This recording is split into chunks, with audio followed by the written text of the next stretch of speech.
అది ఆ మాటకు అర్థం.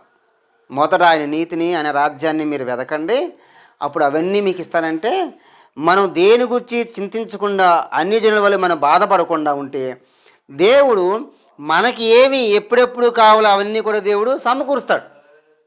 దేవుడు ప్రతి ఐశ్వర్యాన్ని కూడా ఆయనకి సమకూర్చాడు. కానీ దేవుని నమ్మిన వారికి సమస్తమును సమకూడి మేలు కొరకే జరిగించున్నాయి. కాబట్టి దేవుడు సమస్తాన్ని కూడా జరిగిస్తాడు. అయితే ఈ సమస్యల్లో మనం చేయవలసింది ఏంటంటే ఒక విషయాన్ని కూడా జ్ఞాపకం చేస్తాను. యాకోబు పత్రిక చూద్దాం. యాకోబు పత్రిక మనం ఏం చేయాలి? దేవుడు తీరుస్తాడు కదా, మనం ఏం చేయాలి? మనం ప్రార్థన చేయాలి. మనము దేవుని నమ్ముకున్నారు కాబట్టి యాకోబు పత్రిక ఇందాక చదివా 212 పేజీ 212 పేజీ యాకోబు పత్రిక 5వ అధ్యాయము 12వ. సహోదరులారా, ముఖ్యమైన సంగతి ఏదనగా ఆకాశము తోడని గాని భూమి తోడని గాని మరి దేని తోడని గాని ఒట్టు పెట్టకొనక మీరు తీర్పు పాలు కాకుండానట్లు అవునంటే అవును కాదంటే కాదు అని ఉండవలెను. చూడండి ఏం చెప్తాడండి.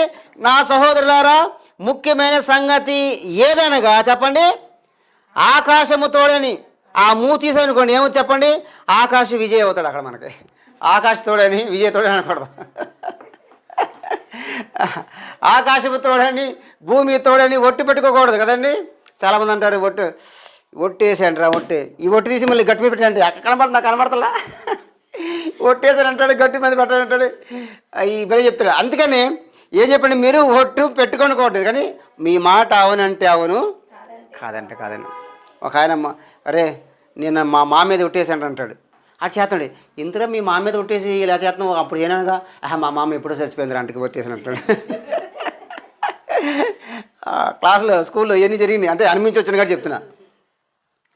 దేవుడు చెప్పాడంటే ఇప్పుడు నీ మాట అవునంటే అవును, కాదంటే కాదు అని చెప్తూ సరే ముందుకెళ్తా. ఏం చెప్పాడు? ఇది అసలు మాట. మీలో ఎవరికైనాను శ్రమ సంభవించిన అతడు ప్రార్థన చేయవలను, ఎవరికైనాను సంతోషం కలిగిన అతడు కీర్తన. అది చెప్పండి, శ్రమ సంభవించినప్పుడు ఏం చేయాలి? ప్రార్థన చేయాలి. అందుకే శ్రమ వచ్చినప్పుడు నేను చెప్పాను రావణమ్మ గారికి ప్రార్థన చేద్దామని.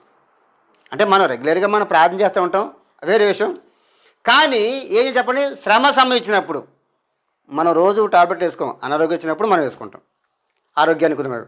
రోజు మనం ప్రార్థన చేసుకుంటాం, అది మన వ్యక్తిగత ప్రార్థన. కానీ కొంచెం ఎక్కువగా మనం శోధనలో ప్రవేశించాం, కుటుంబ పరంగా, వృత్తిపరంగా, లేకపోతే ఉద్యోగ పరంగా, వ్యాపారం పరంగా, పొలం పరంగా కదండి, పాడి పండ్ల పరంగా, ఏదో విధంగా మనకి శ్రమ వచ్చింది. ఈ శ్రమ వచ్చినప్పుడు ఏం చేయాలంటే మనము ప్రార్థన చేయాలి. ఇది చాలా ప్రాముఖ్యమైనది. మీలో ఎవరికైనా శ్రమ కలిగిన